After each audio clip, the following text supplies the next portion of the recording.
Today on the podcast, why Ian's in the oak tree business, why we're going to take this thing live, and what kind of advice would you give yourself 7 months ago? Well, we explore that in the episode. Let's get moving.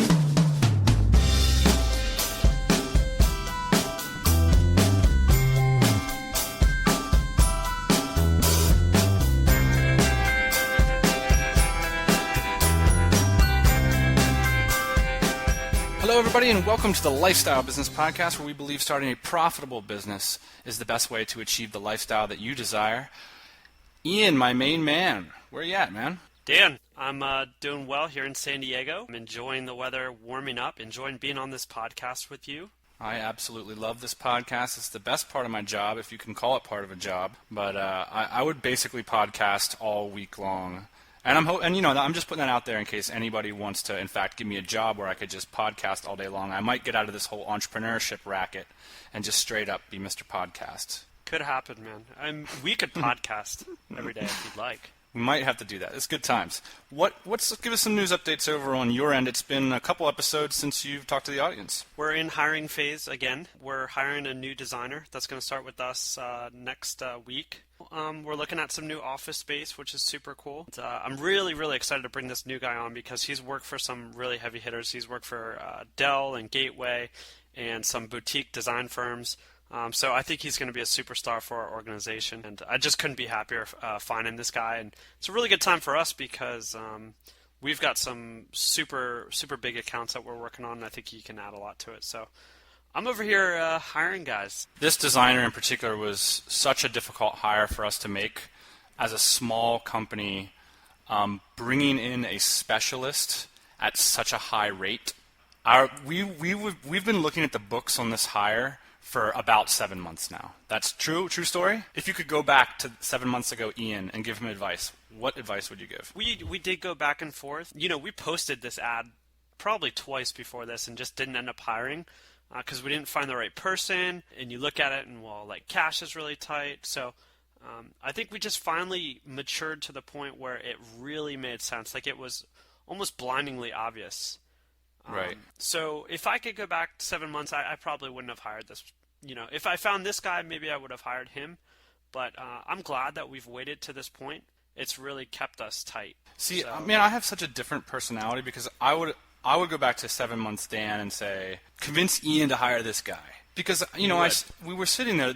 It was so blindingly obvious because we're sitting there at the end of the month with extra money, and there was one clear constraint in our business because we had a bunch of all-arounders doing things like essentially our top guns are all doing the same thing, which is sales and marketing, right?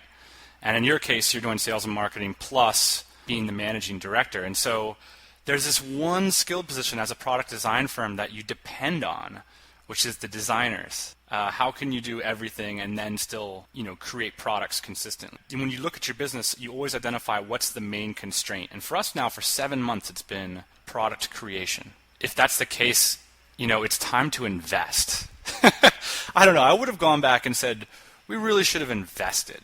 We should have taken a risk on that because now I feel like we've lost a lot of velocity. Although we're moving so freaking fast anyway, I feel like we left it on the table a little bit there. I can identify with what you're saying, but I think that our roots grew stronger waiting a little bit, Like I don't feel like we're going to grow a bush or many bushes. I feel like we're going to grow an oak tree. And so when I say that, I think that we're a little bit more deeply seated now and comfortable in our markets. Yeah, it is a little bit safer of a move to have waited. But I feel like because we waited, it's really going to be a much more targeted approach. I have a secret to confess. This lifestyle business podcast is obviously closely associated with the Tropical MBA and outsourced to the Philippines. And the secret, and the thing I'm a little bit ashamed to admit, I'm sure a lot of people... I don't know if I'm ready for this. Here's the secret. Right, Go ahead, I'm ready. I have done 100% of the work for this stuff myself. Oh, that's embarrassing. It's all this talk about outsource, and there you are sweating it out on Audacity, huh? Let me tell you how stupid I can be at times. Here's my thought process. I think, well, we've got all these employees. but I can't let them work on some blog that doesn't make any money. So what I do is I take away myself, arguably, well, I'm at least in the top 4 most valuable employees. Give me that. And I take away my time, and I am like moonlighting, drinking Diet Coke, doing this stuff, looking around, making sure no one sees me. That's cool and everything, because in some ways they're really personal, heavily personal projects. I don't feel totally bad about it, but we've made the transition, we made the decision to hire a full-time person to manage this network of outlets, publishing outlets essentially is what they're. But to start, what we need is someone that can really manage the process and expedite content to the listeners. And there's a couple of reasons why we want to do that. The first is so we can focus more on the content side. The truth of the matter is, for every blog post, for every podcast, for every video, I spend about 85% is admin stuff. And again, that's my time. What the prospect of the huge admin work does is it makes us focus a lot less on content. It's so much work on the back end to produce. This is kind of a shame based on everything we talk about on this podcast. When we're focusing so much on the admin and the back end side, we really dog the content. That's what happens, Ian and I said at the beginning of the year we were going to do a podcast a week, and we totally dive bombed on that one. Why? Well, because we're busy and the content takes time. So that's the first reason. The second reason is that although these are not revenue-generating businesses in the short term, these blogs have brought us so much value. It's really difficult to quantify. And I would absolutely encourage anyone, like even tickling to start a serious blog, go. Just put down the headphones and go do it now. Yeah, it really got us out there and kind of like into the community. And I mean, it's just amazing once you start to show face how many opportunities pop up. And that's what it's really all about, and finding opportunities. Let me just share with you a few quick little things from my end as a person who's had a blog for 5 months. I think 5 months. I mean, outside of these podcasts, there's literally like 10 blog posts on this stuff, But we focus on the blog posts on trying to do stuff that is really valuable to people.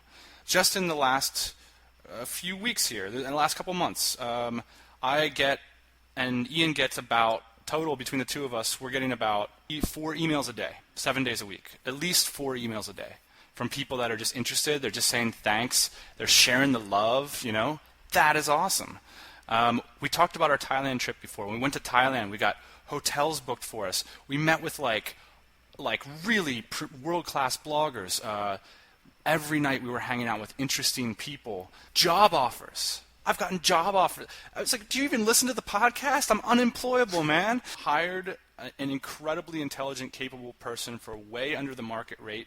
And that's essentially what we're doing. We brought people onto our team, a business that's sacrificing to start up and to do something big. That's hard to do in a local market, but when you've got the whole world at your disposal and you've got an interesting company, you can do interesting things. And it was just because we shared.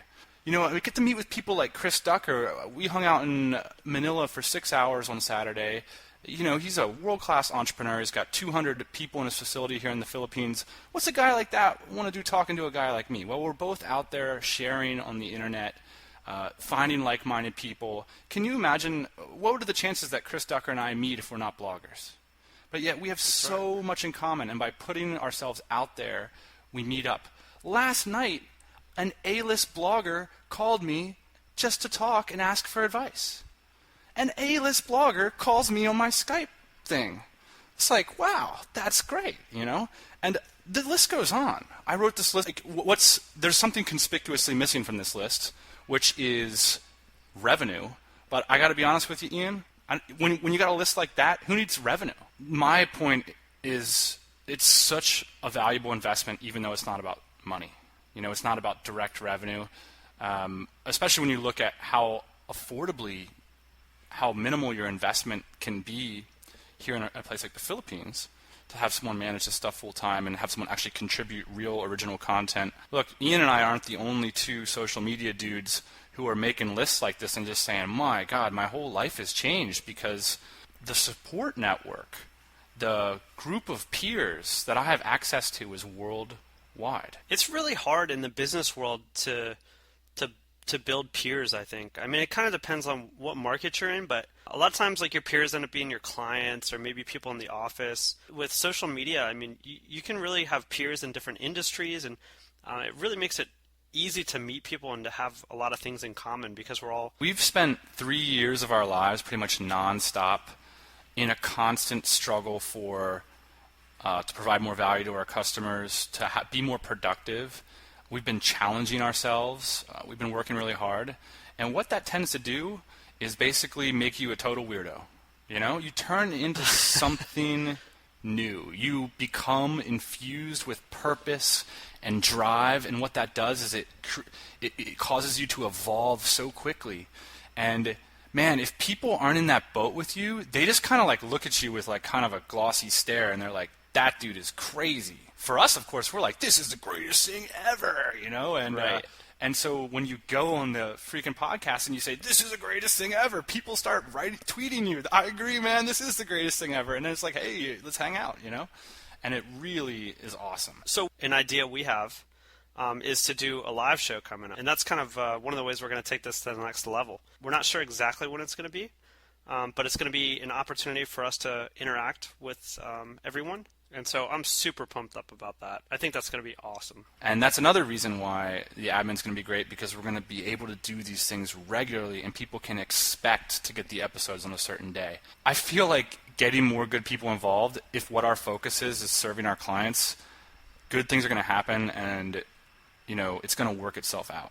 I feel like you can always err on the side of good people doing good things. It's such a pleasurable and wonderful thing to hear somebody tweet you or write you an email that says, dude, like, thanks so much for doing that last thing. It really helped me out. Like, that's the best feeling on the planet. You know? I want to help more people out. Isn't that cool? It's totally cool. And I mean, that's really what we're up to in our product development company as well together is helping people out and having clients come back and say, hey, really great job, or you know, we really like this. I mean, it's kind of the same. It's the same thing. I mean, you're finding solutions for people. So why we came up with this idea of doing a live show, because we can actually provide real solutions to people in a live format where you can say, hey, Dan, like, what's your perspective on X? Because I need a perspective on that in order to get to the next step of my business. It's a holiday here, and literally nothing's open except McDonald's. Not even the malls? Not even the malls. Can you believe it? It's incredible. The revenue that they're leaving. As a business person, it makes me weep. It's really cool, number one, because we get to travel there and do business with these people.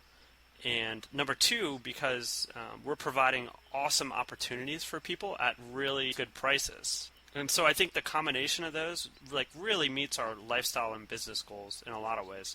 I guess I'm just bringing it up because it's so inspirational for me to see these offices working and working well from afar. Just being able to build that kind of business these days, this wasn't possible 20 years ago, on our scale at least. And so now that this is possible, it really rocks it really rocks what you can be capable of in terms of scale.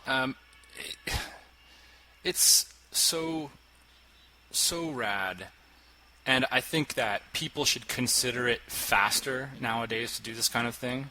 There's so many implications to having a multinational, and one of the ones at our scale that's becoming a lot more interesting is how you distribute your expenses and how large your company is in each country. And those are like real considerations that can really benefit you in the long run if you have a multinational company. And it's just not that tough to do nowadays. I mean, here's one piece of advice to everybody out there listening, and the thing that I learned from the Tropical MBA is there are a lot of people in this world that were like me 4 years ago. Really capable executors, people that could bring a business to the next level, but hated the inflexibility of an office job, and would have just gone, I would have gone crazy for a job that if someone would have came to me and said, hey buddy, how about you go to China for me and set me up a quality control division? I would have leaped out of my desk and jumped onto a plane. And I know that there are people just like me 4 years ago, are sitting in their cubicle listening to this right now and nodding their heads and saying, yes, somebody give me that opportunity. And so if you start your blog... Well, yeah. Speaking of which, I think that opportunity is coming up. So everyone might see that on. Yeah, I'm excited MBA. for Tropical MBA semester due, semester 12. I mean, it's not going to stop, is it? It's working out too well. A lot of advantages of having offices in different countries on this globe, and one of them is for tax purposes. So when you start making some money, which fortunately we did this year, you start figuring out how you're going to spend that money, and where that money is going to go. And it really is starting to make sense for us to invest in other countries and things like that. So it's something definitely to consider for everybody out that's actually making money, where you're going to spend it. Hey everybody, thanks for listening. Don't be shy. We've got a mailing list, lifestylebusinesspodcast.com. Go there, get yourself signed up, and we'll keep you up to date on everything.